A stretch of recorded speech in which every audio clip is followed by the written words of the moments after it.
ಇವತ್ತಿನ ವಿಡಿಯೋದಲ್ಲಿ ತುಂಬಾ ಟೇಸ್ಟಿಯಾಗಿರುವಂತಹ ಸಿಂಪಲ್ ಆಗಿ ಮಾಡುವಂತಹ ಒಂದು ಚಟ್ನಿ ರೆಸಿಪಿನ ಯಾವ ರೀತಿಯಾಗಿ ಮಾಡೋದು ಅಂತ ನೋಡೋಣ. ಇದನ್ನು ನೀವು ಚಪಾತಿ, ರೊಟ್ಟಿ, ಹಾಗೆಯೇ ಇಡ್ಲಿ, ದೋಸೆ, ಪೂರಿ, ಹಾಗೆಯೇ ಬಿಸಿ ಬಿಸಿಯಾಗಿರುವಂತಹ ಅನ್ನದ ಜೊತೆಗೆಲ್ಲ ಸರ್ವ್ ಮಾಡ್ಕೋಬೋದು. ತುಂಬಾ ರುಚಿಯಾಗಿರುತ್ತೆ. ಹಾಗಾದರೆ ಬನ್ನಿ ತಡ ಮಾಡದೆ ರೆಸಿಪಿಯನ್ನು ಶುರು ಮಾಡೋಣ. ವಿಡಿಯೋ ನೋಡೋದಕ್ಕೂ ಮೊದಲು ನೀವಿನ್ನೂ ನನ್ನ ಚಾನಲನ್ನು ಸಬ್ಸ್ಕ್ರೈಬ್ ಮಾಡದೆ ನೋಡ್ತಾ ಇದ್ದರೆ ಪ್ಲೀಸ್ ಸಬ್ಸ್ಕ್ರೈಬ್ ಮಾಡ್ಕೊಳ್ಳಿ. ಹಾಗೆಯೇ ಪಕ್ಕದಲ್ಲಿ ಬರುವಂತಹ ಬೆಲ್ ಐಕನನ್ನು ಕ್ಲಿಕ್ ಮಾಡಿ. ಈ ಚಟ್ನಿನ ಮಾಡಲಿಕ್ಕೆ ಮೊದಲು ನಾನಿಲ್ಲಿ ಒಂದು ಪ್ಯಾನಿಗೆ ಶೇಂಗಾ ಬೀಜನ ಹುರ್ಕೊಳ್ತಾ ಇದ್ದೀನಿ. ಆದಷ್ಟು ಎಲ್ಲ ಶೇಂಗಾ ಬೀಜನೂ ಒಂದೇ ಸೈಜಲ್ಲೇ ಇರುವಂಥದ್ದನ್ನು ತಗೊಳ್ಳಿ. ಒಂದು ಸಣ್ಣದು ಒಂದು ದೊಡ್ಡದು ಶೇಂಗಾ ಬೀಜ ಇದ್ದರೆ ಸಣ್ಣ ಶೇಂಗಾ ಬೀಜ ಎಲ್ಲ ಪೂರ್ತಿ ಒತ್ತೋಗ್ಬಿಡುತ್ತೆ.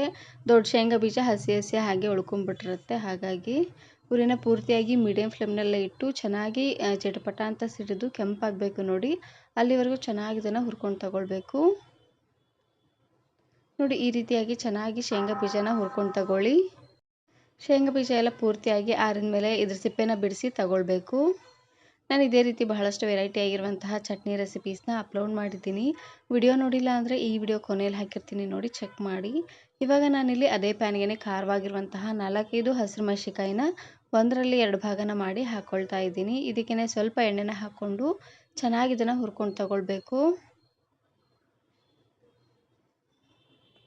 ಹಸಿರು ಮೆಣಸಿಕಾಯಿನ ಹಾಗೆ ಹಸಿವೆ ಹಾಕಿಬಿಟ್ರೆ ಚಟ್ನಿ ಎಲ್ಲ ಹಸಿ ಹಸಿ ಸ್ಮೆಲ್ ಬಂದುಬಿಡುತ್ತೆ. ಹಾಗಾಗಿ ಚೆನ್ನಾಗಿ ಹುರ್ಕೊಂಡು ತಗೊಳ್ಳಿ. ನೋಡಿ, ಹಸಿರು ಮೆಣಸಿಕಾಯಿ ಎಲ್ಲ ಚೆನ್ನಾಗಿ ಹುರ್ಕೊಂಡಿದ್ದಾದಮೇಲೆ ಇವಾಗ ನಾನಿಲ್ಲಿ ಅದೇ ಪ್ಯಾನಿಗೆ ಸ್ವಲ್ಪ ಎಣ್ಣೆನ ಹಾಕ್ಕೊಳ್ತಾ ಇದ್ದೀನಿ. ಒಂದು 2ರಿಂದ 3 ಚಮಚ ಆಗುವಷ್ಟು ಎಣ್ಣೆನ ಹಾಕ್ಕೊಳ್ಳಿ. ಹಾಗೆಯೇ 1 ಚಮಚ ಆಗುವಷ್ಟು ಜೀರಿಗೆ ಮತ್ತು ಸಾಸಿವೆ, ಇದ್ರ ಜೊತೆಗೆ 1 ಗರಿ ಆಗುವಷ್ಟು ಕರಿಬೇವು ಸೊಪ್ಪನ್ನು ಹಾಕ್ಕೊಳ್ತಾ ಇದ್ದೀನಿ. ಕರಿಬೇವು ಸೊಪ್ಪನ್ನು ಹಾಕ್ಕೊಂಡು ಒಗ್ಗರಣೆನ ರೆಡಿ ಮಾಡ್ಕೊಳ್ಳಿ. ಇವಾಗ ನಾನಿಲ್ಲಿ ಒಂದು ದೊಡ್ಡ ಮಿಕ್ಸಿ ಜಾರಿಗೆ ಹುರಿದು ಸಿಪ್ಪೆ ಬಿಡಿಸಿರುವಂತಹ ಶೇಂಗಾ ಬೀಜನ ಹಾಕ್ಕೊಳ್ತಾ ಇದ್ದೀನಿ.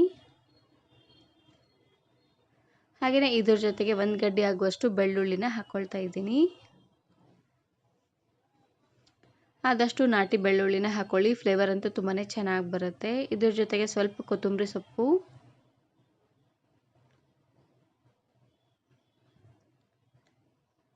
ಸೊಪ್ಪನ್ನು ಹಾಕೊಂಡಾದ್ಮೇಲೆ ಇದಕ್ಕೇ ನಾನಿಲ್ಲಿ ರುಚಿಗೆ ತಕ್ಕಷ್ಟು ಉಪ್ಪನ್ನು ಹಾಕ್ಕೊಳ್ತಾ ಇದ್ದೀನಿ. ಉಪ್ಪನ್ನು ನೋಡಿ ಹಾಕ್ಕೊಳ್ಳಿ. ಆಮೇಲೆ ರುಚಿ ನೋಡಿ ಕಡಿಮೆ ಆದರೆ ಇನ್ನು ಸ್ವಲ್ಪ ಹಾಕ್ಕೊಳ್ಳಿಕ್ಕೆ ಬರುತ್ತೆ. ಹಾಗೆಯೇ ಇವಾಗ ತಾನೇ ಹುರಿದಿರುವಂತಹ ಹಸಿರು ಮೆಣಸಿಕಾಯಿನ ಹಾಕ್ಕೊಳ್ತಾ ಇದ್ದೀನಿ. ಹಸಿರು ಮೆಣಸಿಕಾಯಿ ಹಾಗೆಯೇ ಶೇಂಗಾ ಬೀಜ ಎರಡು ಪೂರ್ತಿಯಾಗಿ ತಣ್ಣಗಾದ ಮೇಲೆ ಹಾಕ್ಕೊಳ್ಳಿ. ಇದಕ್ಕೆ ಸ್ವಲ್ಪ ನೀರನ್ನು ಹಾಕ್ಕೊಂಡು ಪೂರ್ತಿ ನುಣ್ಣದಾಗೆ ಇದನ್ನು ಗ್ರೈಂಡ್ ಮಾಡ್ಕೊಂಡು ತಗೊಳ್ಬೇಕು.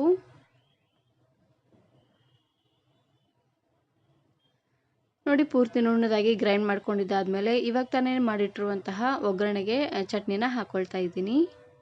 ಚಟ್ನಿನ ಗಟ್ಟಿ ಬೇಕಿದ್ರೂ ಮಾಡ್ಕೋಬೋದು, ಇಲ್ಲಾಂದರೆ ಸ್ವಲ್ಪ ತೆಳ್ಳದಾಗಾದರೂ ಮಾಡ್ಕೋಬೋದು.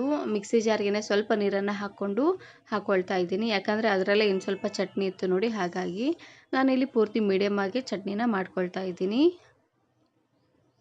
ಈ ಚಟ್ನಿನ ನೀವು ಬಿಸಿ ಬಿಸಿಯಾಗಿರುವಂತಹ ಪಡ್ಡು, ದೋಸೆ, ಇಡ್ಲಿ, ಹಾಗೆಯೇ ಪೂರಿ ಜೊತೆಗೆಲ್ಲ ಸರ್ವ್ ಮಾಡ್ಕೋಬೋದು.